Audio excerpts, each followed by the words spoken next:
सास, माँ, बहू और बेटी।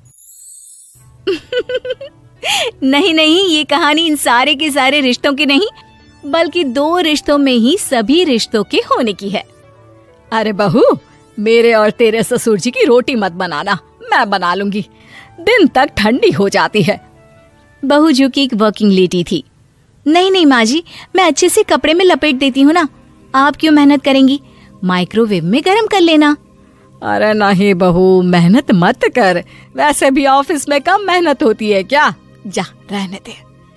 लेकिन बहू मानती नहीं, वो सास ससुर की रोटी बना कर ही जाती है।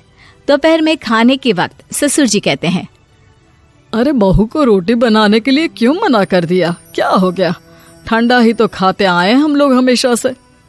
अरे वो क्या है ना, सुबह ऑफिस जाती है, घर का सारा काम करने में वक्त लग जाता है, अरे थकती है वो अलग, तो मैंने सोचा बहाने से ही थोड़ा कम काम करवाऊं। ससुर मुस्कुरा रहे होते हैं। ये तो अच्छा है, बहू को समझना जरूरी है।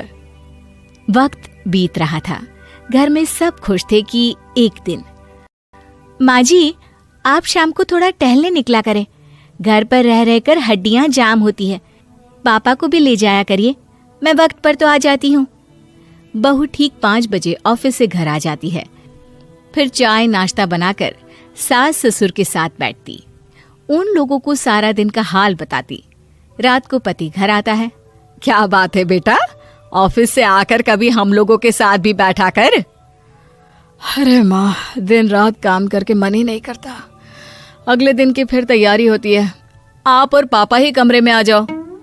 इससे अच्छी तो बहू है, कितना भी थकी रहे, घर आकर हम लोगों के लिए चाय नाश्ता बनाना, फिर बातें करना। बहू ना होती तो हम बुढ़ा बुढ़िया तो बैठे ही रह जाते। सास और ससुर अब बहू के कहने पर शाम की सैर पर निकलने लगते हैं। सास की कई सहेलियां बनती है तो ससुर को भी कुछ बुजुर्ग लोगों का ग्रुप मिल जाता है। कैसा रहा सहेलियों के साथ शाम का वक्त? हम लोगों ने तो भाई खूब योगा किया। अरे हम लोगों को गप्पों से फुर्सत ही नहीं होती। वैसे मिसेस मल्होत्रा आज बहू के बारे में कुछ बोल रही थी। तभी वहां ऑफिस से बहू आ जाती है जो जींस और टॉप में होती है। क्या बात है माँ, क्या कह रही थी आपकी सहेली आपकी बहू के लिए? सास इस बार बहू को कुछ अलग तरीके से देखती है और उल्टा सवाल ही दाग देती है। क्या कह रही थी वो हटा, ये बता, तेरे ऑफिस में तो मर्द भी काम करते होंगे ना? बहू जो अब तक मजाक कर रही थी वो सीरियस हो जाती है। मर्द होंगे नहीं माँ जी, मर्द ही ज्यादा हैं, हम 5 ही लड़कियां हैं ऑफिस में। अरे तो अच्छा लगता है क्या ऐसे कपड़े पहनती हो?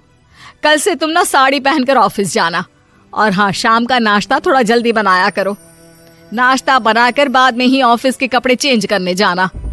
बहू को समझ में नहीं आता कि सास को हो क्या गया है, लेकिन वो कुछ नहीं कहती, सीधे किचन में जाकर चाय नाश्ता बनाती है और सास ससुर को दे देती है। अगले रोज बहू ऑफिस के लिए तैयार होती है तो खूब सुंदर सी साड़ी पहनती है और ऑफिस के लिए निकलने से पहले सास और ससुर के पैर छूती है और निकल जाती है। क्या बात है, आज मेधा के ऑफिस में लग रहा है कोई फंक्शन है। अच्छा, पता नहीं, मुझे तो बताया नहीं, वैसे तो सारी बात करती रहती है। अरे देखा नहीं कैसे साड़ी पहनकर जा रही थी? अरे वो तो मैंने ही बोला है उसे। अरे अच्छा लगता है क्या रोज रोज ऐसे सूट या जींस में जाना?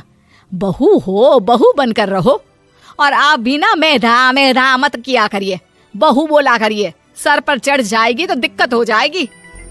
सास अब बहू को बहू जैसा रखने लगती है, हर बात पर रोका टोकी, हर बात पर ताने। क्या बात है, आजकल लेट आ रही है ऑफिस से? अरे चाय के लिए भी देर हो जाती है, हम लोग फिर पार्क में भी देर से पहुंचते हैं।